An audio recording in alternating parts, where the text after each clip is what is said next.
Ron from Ronald Law, and if you're interested in retail development, you're not going to want to miss this video.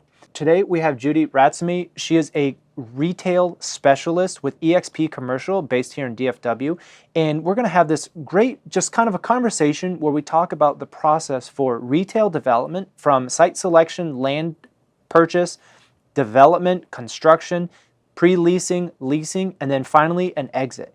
So Judy, good to have you here. Thanks for having me. I'm glad to be here. So tell us a little bit about your background. How did you get started in commercial and what do you do then?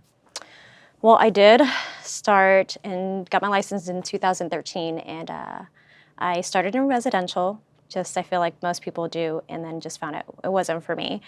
So I slowly made a move into commercial, and 2014 was probably where I was resi-mercial, and then made a complete move over. It was not easy, I'll say that for sure, but it was definitely the right move for me. So I realized retail was what I needed to do because, well, everybody that I knew was in some sort of business. Yeah, I think that makes sense. I talk about this a lot on the channel is you need to invest or you need to do the things that you know. And retail is a good example because almost every day you're going out into the environment, you're buying food somewhere, you're stopping at the UPS store, you're going in for Starbucks. Retail touches so many people's lives every day and they might not be cognizant of it, but it's such an important piece. So when you got started in retail, what type of work were you doing? I think I did more purchases and sales before I started doing leasing. Okay. So a little backwards in the way people start, but they were mostly standalones, C-stores, gas stations, those kind of things. Okay, so you did freestanding, investment sales, and then did you stick with that type of investor, or how did you make the transition to ground-up construction and that pre-leasing process? Because I have a great team, we all like to collaborate. And so Calvin and Daniel, also on my team, they are friends with plenty of developers. And whenever we have the conversation, we talk about, how we start the process, how we start the pre-leasing, and then how we make an exit. Right now we're working on a mixed-use development, which is a lot of fun. It's definitely a long-term project. But whenever it comes to site selection, we usually do things based on projections. Okay. So we'll dig into that example a little bit later, but let's just kind of high overview. Can you walk us through the process? I think there are listeners here that say, I have some capital, I don't like the current selections out there, and I want to build new as an investment. How do you get started? And can you just walk us through those high-level steps from nothing until exit? First of all, they have to find a piece of land, and they have to realize, I guess, what type of tenants they want there, and then also how long they want to hold it for. So usually people hold property for 5 to 10 years. Okay. That's usually when they get the return on their investments. So you're saying a 10-year hold period from when you close on the land? Okay, so again, walk us through, I think we mentioned a little bit beforehand, you're not super involved in, say, the entitlements and the city work, and that's okay, right? That may not be within your scope, but It's 10 years from when you close on, just say, raw land, that it is what it is, and all the way until an exit is 10 years. How long is the pre-construction work? How long does actual construction take? Leasing, that sort of? So the dirt work could take anywhere from... Well, first of all, you have to propose a plan to the city. And if the city approves, great. But if they don't, then you have to go through and work through the process with them. You have to go through and figure out what it is that the city wants. So, of course, I will always tell people that they have the last say because they know what they want. And so if you say you're going to bring in, as we always make a joke, if you're going to bring in a Whole Foods, then they're happy to hear that. So they help support that. But you have to make things look a certain way. The facade has to be up to par to whatever they want. So we'll look at a site and then we'll say, hey, we want to build 30,000 square feet of space, and then we'll lease out the spaces to Whole Foods, a fitness person, a crumble cookies, whichever.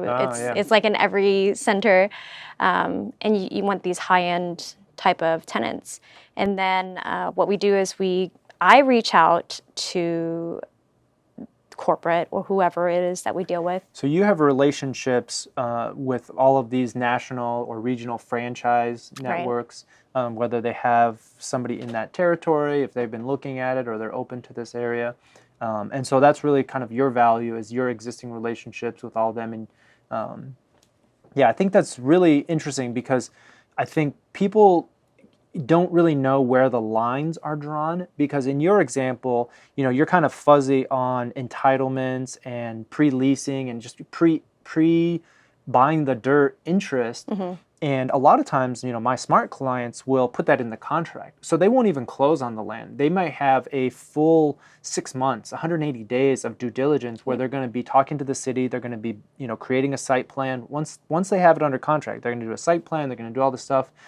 And they're going to want your feedback before they even close on the dirt. They're going to want their entitlements, and they're going to need to know exactly how big of a building and what the footprint is that they can build before they close. Exactly. And so that's kind of, I think you mentioned it, but the contract date can still be flexible of when you close. Now, if you're getting a smoking deal on the land and you want to close in 4 months regardless, that's something that in this economy we may start seeing. I have developers that will be more aggressive because they'll waive contingencies because the price is so cheap. So that's something to consider as the economy kind of cycles back to more of a recessionary environment. Yeah, who wants to buy land and they can't do what they want with it, right? Right. That's the whole contingency. Okay, so you've reached out to these national tenants. You've got Starbucks on speed dial, and you say, hey guys, put in a drive-through here. We love this. Chick-fil-A, you guys are coming in. It's going to be this amazing center. What's next in terms of the investor timeline? So they have to have some capital set aside just in case things lull over. Construction is delayed or there's supply chain problems. So definitely we have to put that into the business plan. And all of these things, it could be, it's just something you have to work with the bank, right? So because they have requirements that they need to meet as well. And then as soon as we do, come to an agreement with Chick-fil-A or one of those tenants, we sign the contract. We have terms in there contingent on, that they deliver by a certain time sometimes. And then as soon as we usually deliver in shell. And then the tenant has time to build it out how they want to. Okay, so even for some of those single tenant, you guys aren't going to roll over the tenant improvements as part of the original, say like the GC contract. The GC is only going to deliver a white box or a gray box, and then you still have a different set of contractors, or is it the same contractors that will then do the tenant improvements? Different contractors, like Chick-fil-A, they have their own contractors that they work with. So they have a certain build out that they want. Some mom and pops, they'll have their own general contractors to do their build out. And then also if it's a national franchise, and the national franchise has to come out and lay the footprint for the space. So they like to customize it to how they want it. Gotcha. See, so this is, it's great. I'm learning a lot about some of the decision making, because typically what I only see is the contracts, and I don't know what the choices are. I just kind of see the end outcome. So I really appreciate that insight. So now you've completed the shell, you've gotten new contractors in there, they've done the build out per the tenant's requirements. They say thumbs up, the punch list, everything's good. They're going to take possession. Start paying rent, right? Right. What comes next after that from your perspective? How do you help your clients? On the landlord side, then we look at how long or how much we've filled up as far as tenants, and how much longer it's going to take to get those tenants. Like we may still have 20% that's vacant. So we look at how much we're not filled in, and if we want to sell it in the long term. So I think that's a great comment, because it kind of ties back to your business plan. If you are willing to sell at, or your business plan is planning to sell at 80% occupancy, if you hit that pre-lease, you're fine, and you can go to market without much more work on your side. Right. But if the business plan was 90% occupancy and you're at 70, well, it's okay. You definitely are going to open, you're going to operate, and you're going to work the phones and find some more tenants for that brand new space. Right, but also it depends on the market. So if the market's not looking like you can sell it at the highest possible value, then sometimes if you're already at that mark, if you're already at your 5 to 10 year mark, then you should go ahead and sell. So that's interesting because you said 5-year mark of, again, when you close the land, that's kind of how you base everything off of is from land closure. If it takes a year to build, it takes 2 years to build, you're still counting it as 5 years. Then you're going to sell just kind of regardless. But how do you decide whether you have a 5-year horizon or you have a 10-year business plan horizon? So it really depends on how much capital you've taken out, how many partners are involved, how much you're saying that you're going to give their return at. So there's a lot that comes into play. It may not just, if it was a single decision maker, they can hold it for forever. Right. Yeah. Right. That's a really good point, because I see the more equity holders there are, the shorter hold periods tend to be, because you're inevitably going to get some people chattering and saying, we want to sell, especially if there's profit. There's like, we just want to sell, get the risk out. We took the big lift on construction and lease up risk. Now we want to sell. We don't care about optimizing the next 10%, the next 20% of value. Just sell it and let somebody else do it. Yep. In your asset class, is 10 years a long time? Average? I don't know. I've only been in it for 8 years. But 10 years seems average from what I've seen from the studies that I've, And I think it really depends on the asset type. So, kind of walk us through what would you recommend maybe somebody starting with, and what are some of the most sophisticated commercial retail properties that, just go on a spectrum. Start me from the beginning, Yeah, okay. So I would say C-class properties are pretty safe to start with. You won't get a huge rate of return your first year, and the cap rates will probably be a lot higher, but high risk, high reward, right? So I would say start with a C-class property where the tenants are a little bit not as qualified, but they are definitely more, I think it's a good place to start. Yeah, so I will chime in. For every level that you say, I'm going to give you what is my cell phone store equivalent. Okay. That's a Metro PCS or Boost. Okay, yeah. Okay, Yeah. So next, what's the next one? And then, of course, once you've become, I guess, you start figuring out, because you learn as you go, I guess you could say. Some people will always get their education about commercial real estate as investors, but you don't know until you have a tenant calling you in the middle of the night. If you don't have management, then you have to go in and you have to go through the lease and see who's actually liable for whatever it is.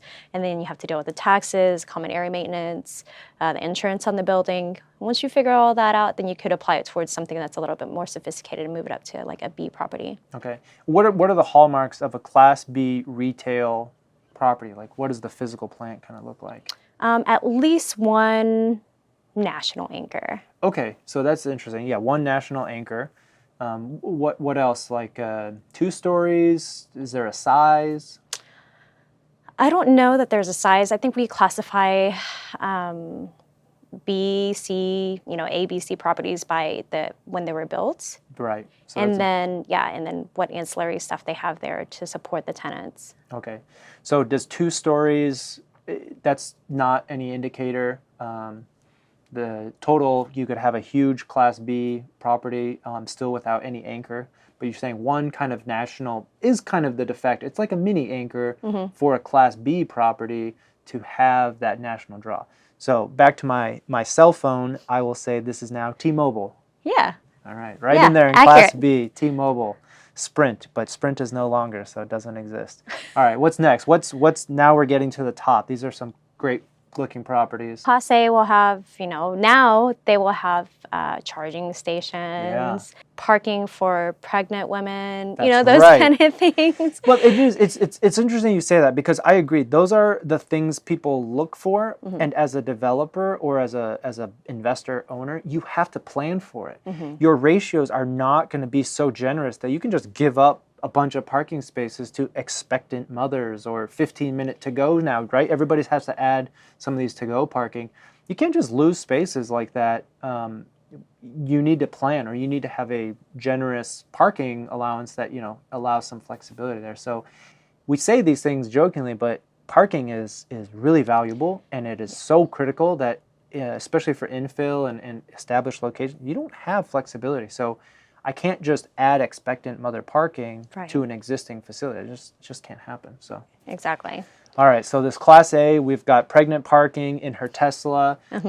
What are some other hallmarks? I mean, is this, again, multi-story? What type of anchor? Definitely Whole Foods. Okay. We always joke about it, but it's true. It's just something that the city always plans for, is like a grocery anchor. Okay. And does it have to be a health food? I mean, it can be like Albertsons. It can Yeah, be... it could be Albertsons, Kroger. Okay. You just heard about their merger. Right. It was in the news. It was in the news. Okay, so you need a big anchor that's a draw. What about away from the grocery side? Are other national anchors, like the Academy Sports or Best Buy, are those still in the same conversation level as a grocery anchor? Because we've seen grocery, cap rates come down and really, really valuable properties. But what about the traditional, just big box retailers? Are those still considered Class A anchors? They are, just because they bring in so much foot traffic. Okay. But it has to be a pretty big shopping center for it to support that. So how many square feet would a Class A shopping center that has a big box retail? I mean, what are we talking? Because I think in the beginning we talked about, building like a small 30,000. That's an okay size. There's definitely centers that are smaller, but 30 is kind of the new small. So when we have a big box, how many square feet are we talking about? Maybe 150,000. 150? Yeah. And then of that 150, how much does the big box anchor take? You didn't know the math. 70 to 100? Okay, so they're taking a majority. Yes, Okay, yeah. so it's definitely anchor and a majority. And again, all of this is really interesting because it's a little bit a balance of looking back at what historically has been the case. Right. And I'm going to ask you to kind of, predict the future a little bit, which is hard, right? You're in the present, but the present means nothing. You're constantly moving into the future. It's true. That's my philosophical tip for the day. There is no present, only past and future. Okay, so cell phone ranking score. Now I'll say if you're next to the Academy or a brand new, I know it's a big one, but not just Best Buy, not Bed Bath & Beyond because they're not doing well. But if you're next to the Target, you're a Verizon. Everybody loves a Verizon tenant. It's true. Maybe an out parcel, and they do a little freestanding, and you're like, just count the dollars come in. Yeah, it's pretty frequent. Now there's a product above that, A plus. A plus. Yes. Okay, so tell me about A plus then. Usually they move into like urban type areas, like where you would find like an Apple store and yeah. Okay. Yeah, so and an actual Tesla shop, Louis Vuitton. Yeah. Definitely not boutique stores. Yeah, not boutique stores, but I'm trying to think where else in Dallas-Fort Worth, because I like to give people concrete examples. It's hard for other people to imagine, and now they can go to Google and they can type in North Park Mall and they can get an example of what we're talking about. Yeah, a lot of outdoor shopping areas like Clear Fork and Fort Worth. Okay. Or because I am from Fort Worth, or off of University. Yeah. There's a outdoor shopping center there. Like South Lake Town Center? Yeah. Did they have yeah. Yep. All right. So that's kind of that next trend. If you want to create an outdoor shopping environment that doesn't feel like you're compressed between the parking lot and the storefront. If you're not doing those types of sidewalks, that should target for A plus in terms of your tenant mix. So that's awesome. I think that's a great overview. I think Apple gets the cell phone for the A plus. I don't think there could be anything higher. But that's really a good example, right? I think that in retail, and I talk about this when, people are looking at buying existing facilities and how you can reposition existing retail is to build that ideal tenant mix. You want to understand who your customers who are coming to those tenants, and you've got to be so cognizant, and that's why maybe you can talk more about a center profile and choosing complementary tenants. It's so critical. I think it's the most important thing. And if you buy something and you just take whoever comes in, you end up failing. The tenants lose money and they all move out because they go bankrupt, and it's your fault. Right. Because you haven't picked a good blend. You've got to figure out an identity. So let's talk more about that. Just as a real quick note, like for an acquisition, somebody wants to buy something that's 60 or 70%, or maybe some leases are rolling soon. How do you work with the client? Like, what's a profile that you work with a lot? Okay, if I'm landlord repping, then I definitely want to bring in tenants that support each other. Of course, you don't want them to cannibalize each other. You don't want, Right. because then it's a partnership. At the end of the day, you want to be able to work with tenants that want to work with you, and everybody's happy. So we'll usually see, that this cell phone stores or grocery stores, health and fitness is a good person to bring in. Food, we'll have a couple of restaurants. Usually they'll take the end caps for better exposure, and then they'll have patios. And what I'm seeing now is that they're building out 10,000 square feet at a time. So they'll build them out in phases. Okay. So they'll build them out, we'll lease them out, and then we'll go on to the next phase, and we'll pre-lease those out. And then but everybody needs to have a visual and see that something's going to be there. Okay, so you're saying, so for a larger retail or just something with vacancy, you're going to move in pieces, so there's sections of the center that feel complete and full and kind of like that's where all the activity is. Yep. And then you have a back corner or just a side piece that is not as tenanted, as opposed to letting somebody come in and say 2 restaurants just pop down on end caps, and then you've got gaps in the middle. Right. Okay, that makes sense. Yeah, it's definitely a new conscious decision to not just take tenants, even if they're a good fit, if they're not the right time. Right. So you've added another dimension into the calculus. Okay. And they're spending less money up front at a time. So if you're building just a 10,000 square foot building at one time, you lease that up, at least you're getting some sort of capital back, and then you can put that towards the next phase. I see. Yeah. Okay, that makes sense. Yeah. No, I think it's really interesting. Maybe back to that development life cycle, you have to really make a bet or make a decision about who is going to visit your center. And it can be a really hard decision because if you don't live in that area or if you don't know the demographics, tell me, there's a difference between sit-down restaurants versus fast casual and the price point and, who comes there and does more shopping, who comes there and spends more money. Like, what role do you play in advising, or is that the owner? Is that the investor's decision? Well, I provide them all the information, right, and that's how they make their decisions. So I definitely do a demographic research. Okay. Look at how much people are spending. Look at how much a household income is, how far that radius is from that within a certain mile range. Like how much money is being spent and how much money is being made, because that determines how many people are going to... Sure, disposable income is a big calculus. Oh yeah, what is this? Well, I'm glad you asked. This is part of my theme to make it interesting. Every interview I have an animal, and today we have a rabbit. But I don't know, I think it's good luck. It is good luck. I was born in the year of the rabbit. See, exactly. How'd you know? That was fate. Completely unplanned. But so... I think we've covered that kind of new construction development from start to finish. You can come in on the land acquisition, and then you kind of disappear. But again, it's nice, I guess, because that land acquisition does give a nice break in terms of a commission, and then they can do the entitlements or they can do more city work, plans, and go construction, and then they'll reach back out when it's closer, appropriate for pre-leasing. So let me ask this. When you have a construction schedule, when do you come in prior to completion in terms of pre-leasing? About a year. A year before completion? Yes. Okay. So we'll go ahead and start pre-leasing if we have, if they've already got the entitlement, they've already got an idea of where the building is going to be at, then I at least have something to work with. So say, hey, this is what we will have. We'll show them a blueprint of the shopping center, and this is what we're going to have available, so they can know where they're going to go. So there still may not be any dirt work. Like the slab isn't poured or necessarily at a year. Yep. It depends, but it's.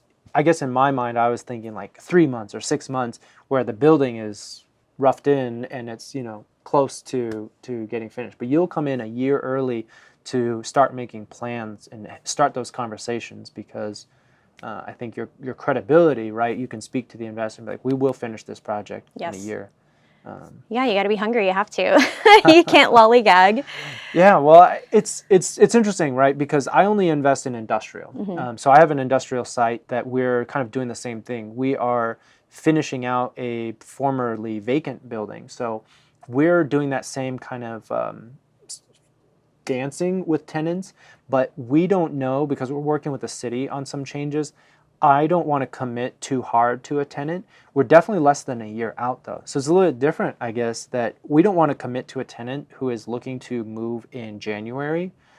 I can't commit to them that I can give them possession because of what we're doing with the city. It's a shell. We've demoed, we've cleared the space, but there's some approvals and some permits from the city we need to get. And so we're playing coy with all the tenants who are interested until we're closer to. And I think that timeline is like 3 months.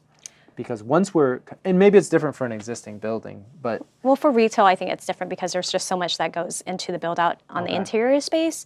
I don't know, with warehouses, do you put up a wall, you add more electrical? We can. Okay. So, I mean, like, depending on the capacity, it's not going to be a manufacturing use, so we probably don't need like 3-phase, and we already have 2-phase to the building. But yeah, we would do a TI, but we wouldn't. We still need to sign the lease, and then we could do like office build out for a portion of the building. Yeah, it's a little bit different, I guess, maybe because it's an existing building, but we're going to compress that timeline of when we say go, right, and like release our broker to really tell tenants hot and heavy, like we're ready to sign. Right. It's like 3 months. I think with a lot of retail build out, because location is key, right? If it's a really hot location, people are going to want to be in there first. A year ahead of time. Yep. That's the right time to start the conversation and then negotiate. And then when would you put a lease out? As soon as we agree to terms, even if the building's not built out yet. Okay. Yep. So you could sign a contingent lease, obviously, 9 months, 10 months prior to. Oh yeah, year and a half, if it's going to take that long to build. All right, so a year and a half, you could sign it, assuming the tenant, again, has that high degree of confidence. Yes. So, of course, it'll be contingent on being delivered by a certain amount of time. Right. But they will be the Committed. the first of whatever their concept is there, and to have a good tenant mix is really important. So if you go, let's say it's, for example, a sports bar, and it's a great location. Well, if you don't sign that lease before another sports bar does, they're going to go in there, and then the landlord's going to say, hey, we don't want any more sports bars in this area. Yeah. Right. Well, they'll probably have an exclusive in the lease, so shout out to your lawyer to create a nice 17-page list of exclusive uses. You cannot sell sandwiches. You cannot sell wrapped products. You cannot sell rolls. You cannot, all the definitions of sandwich have, it kind of blows my mind. Yeah, how about no open-faced sandwiches? You can't sell those either. Can't be 10% of your sales. Well, yeah. Yeah. Well, I'll negotiate that. Yeah, that one is kind of harder because I feel like usually it's the tenants snitching on each other that they get it, but they're not necessarily going to have the sales data, so it becomes a landlord's job. And yeah, obviously you can get pinched if you're not on top of it. But I find that mostly it's the tenants reporting on the other when they see the menu or they actually go into the store and see that somebody is selling the product. Right. Yeah, we see it a lot too, with bubble tea lately. Mm-hmm. It's so competitive on the caffeinated drinks versus the Starbucks. And I'm I think they're different, personally, but obviously Starbucks and other coffee shops really want to protect against a caffeinated iced competitor. Yeah, and you have to really propose. So I've been in situations where I've helped tenants when I was tenant repping get a waiver for them to be able to be in the same shopping center for a boba. Yeah. And I think again it's big picture. I think you mentioned it earlier. It's a partnership. Mm-hmm. And ultimately if it's a tenant that is going to fill the space and bring additional traffic, as long as they're not a direct competitor, I think it's a bit a win-win. If you're Starbucks, or I don't want to say Starbucks, but a PJ's coffee, like a Dunkin' or something. If people are coming for boba and then they change their mind or the line is too long, then they're going to come to you. So it's almost complementary replacement.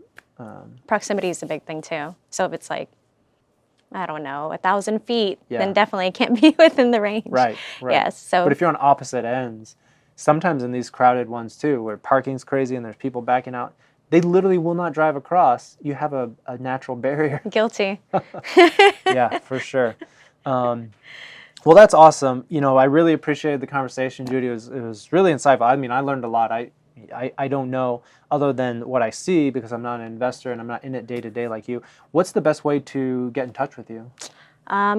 We've got a great website. It's engvest.com. All of my information is on there. It's spelled ENGVEST.com. And all of my teammates are on there too. So we've got a great crew, and I think collaboration is key. So that way the ball's not dropped. Awesome. Well, we'll put that link down below, so you guys can reach out to Judy if you have any questions about retail development. And you still do retail sales, right? So Yes. It's like, I think your first love is the development process from raw land to exit. But it's like your second kid. You're like, oh, I like you too. I'm kidding. I've only got one, so I don't know. Oh, okay, I have two. All right. Well, thank you guys so much for watching. Don't forget to smash the like button. Subscribe if you're interested in more commercial real estate content. Retail investing is the key. And thanks so much, Judy.